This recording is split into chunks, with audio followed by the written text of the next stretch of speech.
अस्सलाम वालेकुम स्टूडेंट, मैं हूँ महा और आज हम पढ़ेंगे biology chapter number 1 part number 1 introduction to biology. What is science? Science क्या है? What is biology? बायोलॉजी क्या है? What is microbiology? माइक्रोबायोलॉजी क्या है? Study of biology provide information about. ये सारे टॉपिक हम प्रीवियस लेक्चर में पढ़ चुके हैं। आज हम पढ़ेंगे ब्रांचेस ऑफ बायोलॉजी। आप सारे प्रीवियस टॉपिक को समझने के लिए पिछली जो जितनी भी वीडियोस बनी है वो देखें। आज हम पढ़ रहे हैं ब्रांचेस ऑफ बायोलॉजी। तो नंबर 1 है हमारी morphology. Morpho means form, study of external structure characteristic of plants and animal. मतलब के पौधों और जानवरों का भ्रूणी साख कि जिस तरीके से वो बाहर से बने हुए होते हैं उनको पढ़ना मॉर्फोलॉजी कहलाता है। फॉर एग्जाम्पल प्लांट्स में लीव्स भी होते हैं, फ्लावर्स भी होते हैं, तो उन लीव्स कैसे बनते हैं, फ्लावर कैसे बनते हैं, इन सबको पढ़ना मॉर्फोलॉजी कहलाता है। नेक्स्ट है हमारी एनाटॉमी। एनाटॉमी जो है वो 2 वर्ड से कंबाइंड होके बनी है। Number 1 ana means up, number 2 tome means to cut. Study of internal structure और ऑर्गन ऑफ एन ऑर्गेनाइज्म। मतलब कि किसी भी ऑर्गेनाइज्म का अंदर का स्ट्रक्चर के बारे में पढ़ना कि उसके अंदर कौन कौन से स्ट्रक्चर होते हैं। आपको पता है कि ऑर्गेनाइज्म जो है बहुत सारे ऑर्गन सिस्टम से मिलके बनता है। ऑर्गन सिस्टम जो है वो बहुत सारे ऑर्गन से मिलके बनता है। तो उन ऑर्गन्स को कट करके उनका स्ट्रक्चर पढ़ना एनाटॉमी कहलाता है। नंबर 3 हमारा हिस्टोलॉजी। हिस्टोस मीन्स वेब और tissue, study of tissue of plants and animal under a microscope. मतलब कि प्लांट और एनिमल के टिश्यू को पढ़ना। टिश्यू क्या होता है? A bunch of cell is called tissue. तो टिश्यू को पढ़ना प्लांट और एनिमल के क्या कहलाता है? हिस्टोलॉजी। नेक्स्ट है हमारा साइटोलॉजी और cell biology.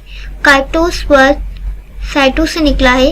It's means hollow vessels और cell, study of structure function and composition of cell and cell organelle. मतलब कि सेल के बारे में पढ़ना कि वो किस तरह बनता है, उसमें क्या क्या चीज़ें होती हैं। आपको पता है कि सेल में जो है बहुत सारे ऑर्गेनेल्स होते हैं। For example nucleus, ribosomes, mitochondria, cell wall. तो सेल के अंदर कौन कौन सी चीज़ें होती हैं, सेल किस तरह बनता है, ये हम पढ़ते हैं साइटोलॉजी में। नेक्स्ट है हमारा फिजियोलॉजी। फिजियो वर्ड जो है वो फिजियो से निकला है। It's means nature, study of function of different parts of living organism. इसमें हम लिविंग ऑर्गेनाइज्म के डिफरेंट पार्ट का फंक्शन पढ़ते हैं कि लिविंग ऑर्गेनाइज्म में जो है कौन कौन से पार्ट्स हैं और उनके जो जो पार्ट्स हैं वो क्या क्या काम करते हैं, ये हम पढ़ते हैं फिजियोलॉजी के अंदर। अब ये हमारा इकोलॉजी ओकीज मतलब home, study of relationship of living organism with each other and with their non living environment, also called environmental biology. मतलब कि एक लिविंग ऑर्गेनिज्म का दूसरी लिविंग ऑर्गेनिज्म से क्या कनेक्शन होता है और एक लिविंग ऑर्गेनिज्म का नॉन लिविंग एनवायरनमेंट से क्या कनेक्शन होता है। नॉन लिविंग एनवायरनमेंट मतलब कि जहाँ आप रहते हैं आपके इर्द गिर्द के माहौल से आपका क्या कनेक्शन है। फॉर एग्जाम्पल प्लांट्स, तो प्लांट्स है वो एक लिविंग ऑर्गेनिज्म है।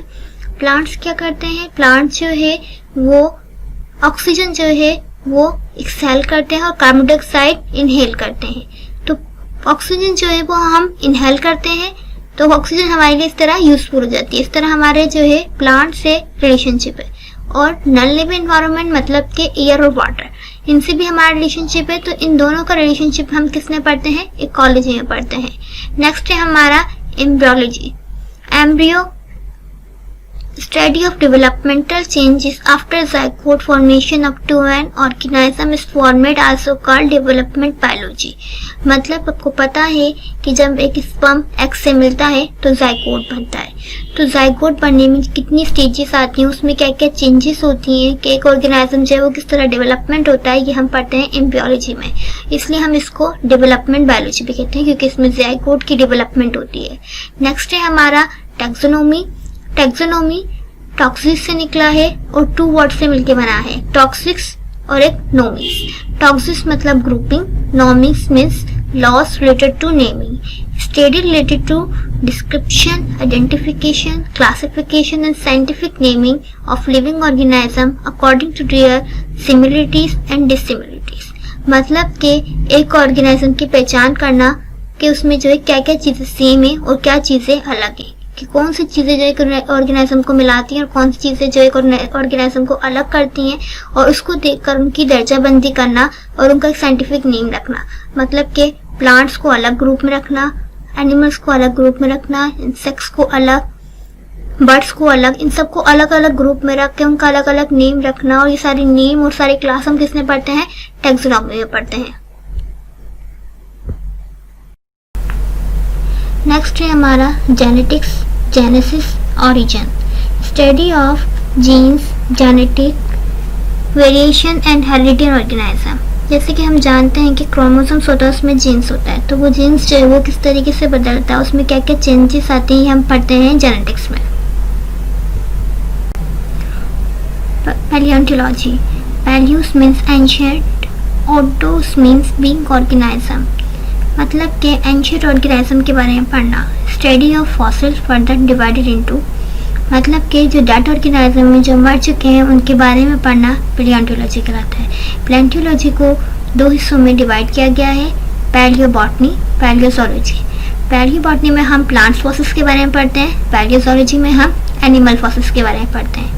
नेक्स्ट है हमारा biochemistry, study of chemical accepts of living organism, मतलब लिविंग ऑर्गेनिज्म में कौन कौन से केमिकल्स चेंज होते हैं, क्या क्या जो है गैसेस एक्सचेंज होती हैं, हमारा खाना किस तरीके से डाइजेस्ट होता है, एचसीएल स्टमक से किस तरह प्रोड्यूस होता है, ये हम पढ़ते हैं बायोकेमिस्ट्री में। नेक्स्ट है हमारा biotechnology, study of process involving living organism being used to make useful chemicals and product और to perform industrial task,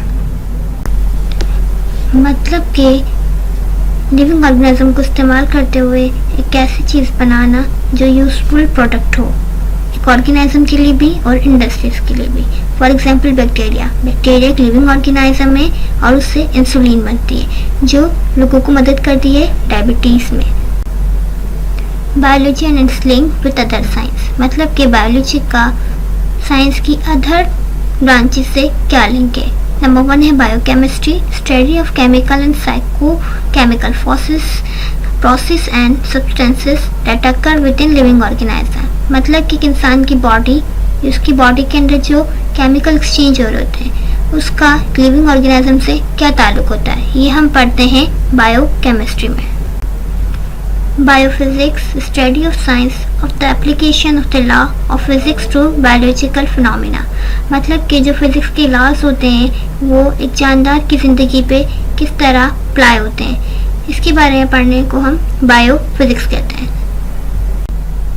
biometry, branch of mathematics where data and measurements related to living organism are deal with, मतलब कि जो math के data होते हैं और measurement होते हैं वो इंसानी ज़िंदगी पे किस तरह अप्लाई होते हैं। फॉर एग्जांपल जब हम भागते हैं तो हम कितने किलोमीटर भागे और हमारी कितनी कैलोरीज जो हैं वो बढ़ी हैं, तो ये इंसान का और मैथ का रिलेशन है और ये हम किस में पढ़ते हैं? बायोमेट्री में। Behaviour biology, study of change in activity of an organism in response to a stimulus, मतलब कि एक ऑर्गेनिज्म की एक्टिविटी चेंज होना। फॉर एग्जांपल आप किसी रूम में, वहाँ पे अंधेरा है और आप एकदम से लाइट जलाते हैं तो आपकी आंखें बंद हो जाती हैं, तो ऐसा क्यों होता है? हमारी एक्सटर्नल स्टिमुलस की वजह से हमारी एक्टिविटी चेंज होती है, तो उस एक्टिविटी को चेंज होना बिहेवियर बायोलॉजी कहते हैं। Biosociology, study of social interaction in terms of analogy with the wider process of the living organism, मतलब कि एक ऑर्गेनिज्म का दूसरे ऑर्गेनिज्म से क्या ताल्लुक है, उसका उसके नॉन लिविंग एनवायरनमेंट से क्या ताल्लुक है, इनका आपस में ताल्लुक होना हम पढ़ते हैं बायोसोशियोलॉजी में। उम्मीद है आपको ये वीडियो समझ में आई होगी।